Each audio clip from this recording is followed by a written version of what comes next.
Do you? How do?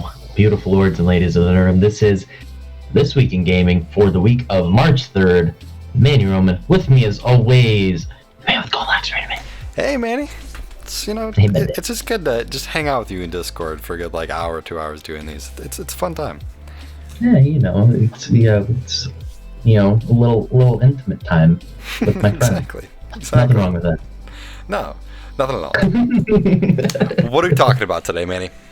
So our story for the day, we talked about the big Pokemon digital event. Another huge company to have a digital event come out this past week was PlayStation, who had its latest state of play. I'm just going to be completely blunt, for people who are really big on the AAA PlayStation exclusives, the God of Wars, the Ghost of Tsushimas, and all that, there probably wasn't much for you here. But there was some cool games that got new trailers and release dates. They started off with Crash showing off what it's going to look like on a PS5 with the enhancements of the system. One thing that was interesting to me, and I'll go through the games and then we'll kind of touch on a couple of them, was they gave us a better look at Returnal and what the game's going to play like. They announced a new side-scrolling kind of kung fu action game called Sifu. They gave a new trailer for a game called Knockout City, which is almost like Splatoon but dodgeball, and on the PlayStation. Journey, so it says here, Solar Ash, which is made by Annapurna, the people that are making that. I can't remember the name of it, but it was that game that we brought up so many times on the show where it's like a revolving loop where you play through the same, I want to say it's 18 minutes. 12 minutes? Is it 12 minutes? Thank you. I think so. Yeah, 12 minutes. That person breaking into the house and all that happens. So yeah, it's made by the same studio. They gave us a gameplay reveal of Five Nights at Freddy's Security Breach. They gave us a April 6th release date for Oddworld Soulstorm. More gameplay and story details for Kenna Bridge of Spirits. A new trailer for Deathloop. And then a look at Final Fantasy VII Remake Intergrade, which is going to have a bunch of visual optimizations for the PS5. I'm all about the dodgeball game. Yeah. Yeah. Knockout City. This seems fantastic. I really love those just odd sport games. I mean, Rocket League was one of those when it started. It was car soccer, and now we have a dodgeball game that's it's just fun. It's kind of quirky. That one definitely really piques my interest here. Outside of that, I mean, I've always kind of had a little soft spot for the Five Nights at Freddy games, so that one definitely is pretty neat as well. Yeah, with Knockout City, it gives me real Splatoon or ARMS vibes. Splatoon, I definitely can see that 100%. So it's the small team competitive game. Mm-hmm. There's a bunch of different mechanics to it. They're very easy to figure out, but it's a lot of timing and figuring out what to do when. There is strategy involved in it once you kind of get past that initial learning curve. And it looks really fun. To me, I'll kind of get into my thoughts to the whole thing overall towards the end. But this looks like it's kind of trying to give competitive games that everyone can play, not just people that like the Call of Duties of the world and things like that. So I like what they did with this, and I think it is pretty fun looking. There is beta signups actually going on for it, and then it's only going to be $20 on release in May. So could be a fun, affordable game. And I mean, who knows? There was Jim Ryan from PlayStation did say that they're planning on having more games release as plus titles, like they did with Destruction All Stars. So this could be another game that's like that. Maybe when it launches in May, it'll be free with plus. So we'll see. Yeah, that would be pretty sweet. A couple other ones I was going to touch on. Returnal. So I've been very dismissive of this game, and now that I've seen the gameplay, I still don't think it's going to be a game for me, but I like that we have a better understanding of it. It's actually going to be like a roguelike game that's got a lot of narrative focus to it. So, you're playing as that lady, I don't remember her name for the life of me, but you crash on this alien planet, and every game is procedurally generated rooms and enemies and things like that. So if you die, you restart, everything's regenerated, and you go through it again. But there's also a mix of you're playing through like different memories of the main character throughout this, who knows how long dungeon crawl, so to speak, with this character. So it's a little bit different than what I was expecting from it. But it does sound like it could be interesting, kind of blending the narrative experience with a roguelike. Yeah, I don't know. I'm watching some of the gameplay right now.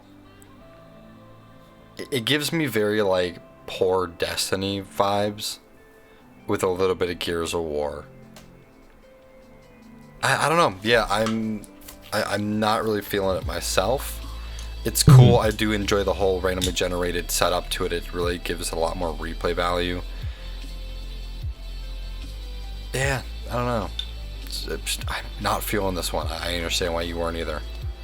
No, yeah, it's not something that's probably for me. I'm not huge on roguelikes, but it's nice seeing what the direction of the game is, because it's coming out on April 30th, so it's going to be here very soon, and it just felt like we didn't really know what was going on. Like it felt like there wasn't I guess enough out there about the game to fully kind of grasp what it was going to be about.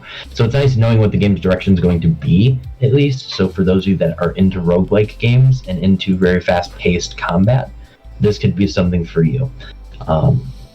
The last one on here that I was going to touch on, honestly, Deathloop is something I might be interested in May. I'm not 100% sure on it, but I don't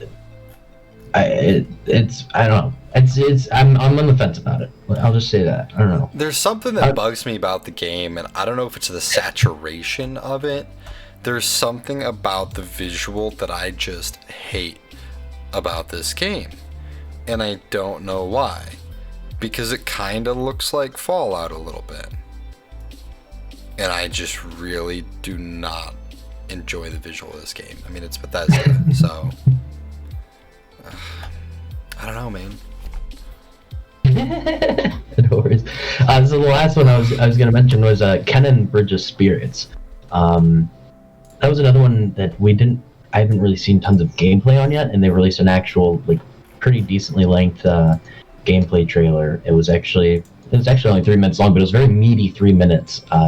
Gave a good bit of context to the story, showed you what combat's gonna look like. It looks like it's almost Souls, like it's third person, kind of camera locked, similar to a Souls game, but with tons of cool, unique ways to do the combat. She has this staff that you can use as a regular melee weapon. You can use it as a bow. You can do all these sorts of different things. So very cool and varied gameplay from the combat's perspective. And the game looks adorable, I'll be honest. It looks completely adorable, but it looks like it actually has a lot more promise than I was expecting. This is another one that got a release date. I believe it's May 21st? Let me check. I could be very wrong here. To me, this is PlayStation's attempt at making Zelda. This is to me, that's what it really feels like in the visuals. First off, that very cutesy, adorable cartoon style, and then the third person over the shoulder, having a weapon that can do a lot of different things. Just feels very like Zelda to me, which that's not a bad thing. I mean, Zelda's a great franchise. So that's kind of what I was getting from the state of play, altogether was. Mm-hmm. Yes, we didn't get any huge things from Ragnarok. We didn't get anything from the New Horizon Zero Dawn. Yeah. But I think the focus of this was to show that PlayStation can be well-rounded with exclusives, because they kill AAA releases. They kill it. But most of them are mature games. So I think this is them trying to be more well-rounded and have things that they can show to other people, or to show to younger audiences to compete with, Nintendo. And now with Microsoft doing some, coming out with some like adventure games and things like that, like Super Lucky's Tale, things like that, Cuphead, that are kind of geared more towards younger audiences as well. So from that perspective, I think this was a good state of play. For games that piqued my interest, was there a lot for me? No, but I think this state of play was good to show that they have something for everyone, not just people looking for the dark, gritty, mature narratives. Yeah, I totally agree, and I do think over the last couple of years, PlayStation has really gone after that. Of course, with Last of Us 2, Ghost of Tsushima, I mean, God of War. So yeah, no, it is nice to kind of see a little bit different feel coming out of PlayStation recently, and I like where they're going. Honestly, again, it kind of Bridge of the Spirits is a game I want to keep my eye on. I won't have a PlayStation, so I don't know if I'll actually get to play it. I might actually be on the Epic Game Store, it looks like. I was gonna say, I think it's only a console exclusive for PlayStation, so I think that one is a PC launch as well. Yes, it'll look. Yep, you can pre-purchase it right now for, it looks like, yep, Epic Game Store. So I will actually probably have to get that game. It looks adorable. It looks like a lot of fun, honestly. So a lot of good stuff there for those of you that are more into the the family-friendly type games. Knockout City, honestly, I might go and sign up for the beta, because I would love to try that. I'm all for these like goofy competitive sport games, like the Rocket Leagues, the Destruction All Stars of the world. And I think the beta is crossplay. I think I remember hearing in the trailer, so I think that's also a PC. Cool. So yeah, another thing to look forward to. I think that's going to wrap up our state of play conversation for this week. For those of you that listen on your favorite podcasting platforms, remember to follow or subscribe to us. Let us know what you think. Let us know your thoughts on the state of play, and all the news we've talked about throughout the week. You can tweet us at the Nerd Chambers. We post these to our website, thenerdchambers.com. Leave a comment on there. Let us know what you think. Anything else before we go? No, just like normal. Huge thank you. We really do appreciate it. It's been a lot of fun changing it up like this, doing the daily episodes rather than a long episode for you guys. And it definitely seems like you all seem to like it a lot more this week too. So again, yeah, thank you so much.